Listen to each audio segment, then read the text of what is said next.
We've been looking at radical expressions. Let's start solving radical equations. The main idea on how to solve radical equations is to look back to the definition of a radical. And that when we're dealing with a square root, if the square root of x is equal to n, that means that x is n squared. So squaring and square rooting are like inverses of each other. Mechanically, how we would do it is just square both sides and say that these two cancel. So if we want to solve square root of x is equal to 7, to get rid of the square root, we're going to square both sides. The square root and the square will cancel and leave us with x, and 7 squared is 49.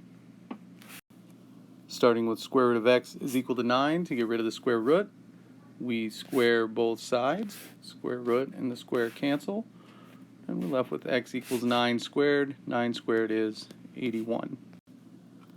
Now, as the equation gets a little bit more complicated, we have to think about our order of operations. Remember that the order of operations is that when we're simplifying expressions, we need to start with the grouping symbols. We need to start by simplifying what's inside grouping symbols, then take care of exponents, then multiplying, dividing, and finish with adding and subtracting. But when we go down this way, this is for simplifying expressions. We're not simplifying expressions. We're trying to solve an equation, which means we need to undo that and work in reverse.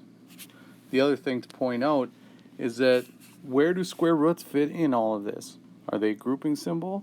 Are they an exponent? Is it multiplying, dividing, or adding and subtracting? And actually, the square roots fall in line with the exponents. So, as we solve this equation, we should start at the bottom and take care of any adding and subtracting first. Since I see the plus 11 outside of the square root, I'm going to get rid of that by subtracting 11 from both sides. Plus 11 and minus 11 make 0, and we're left with square root of x. On the right side, 17 minus 11 is 6. Now we can get rid of the square root by squaring both sides. The square and the square root cancel, so we're left with x equals 6 squared, which is 36. And if we have square root of x minus 3 is equal to 12, we want to take care of the adding, subtracting first. So I see the minus 3.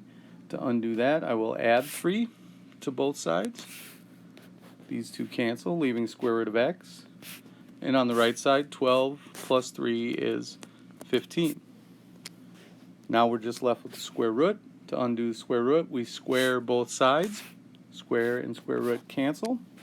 Leaves us with x equals 15 squared, which is 225. Here we have the square root of 2x is equal to 10. And as we work our way up the order of operations, starting with adding and subtracting, I don't see any of that. But then I see multiplying. There's multiplying happening in between the 2 and the x. However, all of that is inside of the square root. And so when that happens, when we have stuff that's happening inside of a square root, the square root is acting as a grouping symbol. That means that we need to get rid of the square root before we can take care of the multiplying. So that's what I'm going to do, squaring both sides in order to get the square and the square root to cancel. So we'll be left with 2x is equal to 100. Then we divide by the 2. And x equals 50. Do not divide first. When everything's happening underneath the square root, you have to get rid of the square root first. So here I have square root of 3x is equal to 9. That 3 times x is happening underneath the square root, so we have to get rid of the square root first. That means I'm going to square both sides. The square and the square root cancel, leaves me with 3x. 9 squared is 81. Now we can get rid of the 3 using division, dividing both sides by 3, and x equals 27.